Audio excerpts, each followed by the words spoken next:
میرا سوال ہے کہ جو شادی وغیرہ کے فنکشن ہوتے ہیں اس میں دلہے کو جو ہلدی لگانے کی رسم ہوتی ہے کیا یہ لگا سکتے ہیں؟ ارشاد فرمائیے۔ ہلدی کہاں لگاتے ہیں؟ چہرے پہ لگاتے ہیں، بدن پہ لگاتے ہیں؟ پتہ نہیں ہے، مطلب کہ اگر چہرے پر لگاتے ہیں تب تو چہرہ بگڑے گا، اور چہرہ بگاڑنا اس کو مصلح کہتے ہیں، اور مصلح کرنا یہ حرام ہے۔ اب اگر یہ ہلدی، مجھے نہیں پتا کبھی ایسا کہ کسی شادی میں دیکھا نہیں ہے، لیکن میں ایک سوال کر رہا ہوں کہ اگر یہ ہلدی چہرے پر اس لیے لگاتے ہیں کہ کوئی چہرے کی رنگت سے اگر اس پہ فرق پڑ، جیسے عموماً چہرے پر وہ فیشل کراتے ہیں، سنا یہ ہے، اور اس پر کیا ہوتا ہے کہ وہ پورے چہرے پر جرم بن جاتی ہے وائٹ کلر کی، پھر یہ اس کو ادھیرتے ہیں تو ان کے نزدیک چہرہ جو ہے نا وہ تھوڑا صاف ہو گیا ہوتا ہے یا چمک دمک آ گئی ہوتی ہے، واللہ عالم۔ تو اگر کوئی ایسا مقصد ہے چہرے پر ہلدی لگانے کا کہ جس سے چہرے میں کوئی رنگت میں فرق آ جاتا ہو یا کوئی اس طرح کی چیز ہو جاتی ہو اور پھر وہ دھو لیتے ہیں، تو اس کے حوالے سے آپ کیا فرماتے ہیں اگر ایسا ہے تو؟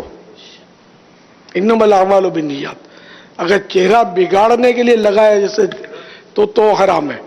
اور اگر واقعی یہ لگانے کے بعد اس کو دھوئیں گے تو چمک آ جائے گی اس نیت سے لگائیں گے تو جائز ہے، مگر یہ ساری پبلک میں ایسا کرنا ضروری ہے کیا؟ تو باقاعدہ رسم اس میں اصل میں اس میں یہ ہوتا ہوگا جو گمان ہے میوزک بجتے ہوں گے، کہ اس میں عورتیں مرد جمع ہوتے ہوں گے،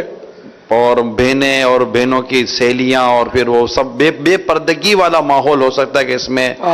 مطلب بہت زیادہ چانسز ہیں اس کے، اور ایک رسم کے طور پر جب منایا جائے گا تو پھر اس میں نہ ہونے والے کام بھی ظاہر ہوں گے۔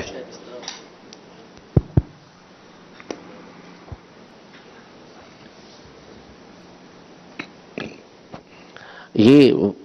رسم کے طور پہ ہوتا ہے، یاد پڑتا ہے کہ شاید اس طرح ہے کہ دولہا کے سر پہ کوئی کپڑا وغیرہ رکھتے ہیں اور عورتیں آتی جاتی ہیں اور شاید اس کے سر پہ مہندی یا یہ ہلدی وغیرہ ملتی جاتی ہیں، غالباً اس طرح کی کوئی رسم ہوتی ہے۔ تو اگر یہ طریقہ کار ہوتا ہے کہ جس میں اس طرح کے معاملات ہوتے ہیں جو ابھی بیان کیے گئے، میوزک وغیرہ یا بے پردگی وغیرہ، تو یہ تو ظاہر سی بات ہے کہ ناجائز ہے، اس کی اجازت نہیں ہوگی۔ باقی وہ چہرے کے اوپر ہلدی ملنا اور اس کے لیے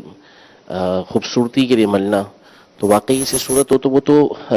رات کو لگائے گا یا کسی اور وقت میں لگائے گا، باقاعدہ اس کے لیے کوئی مہندی کی رسم نہیں کی جائے گی۔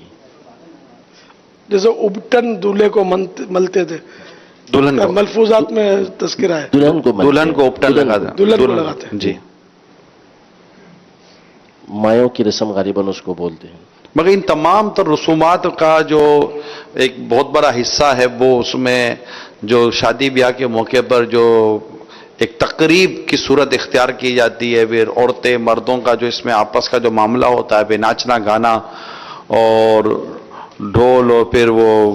بہت کچھ اس میں پھر مسائل ہیں۔ تو دیکھیں شریعت کے احکام کو سامنے رکھ کر اگر چلیں گے تو انشاءاللہ امید ہے کہ فوائد حاصل ہوں گے، اللہ نے چاہا تو۔ صلو علی الحبیب صلی اللہ تعالی علی محمد۔ مدنی اشعار کی تکرار۔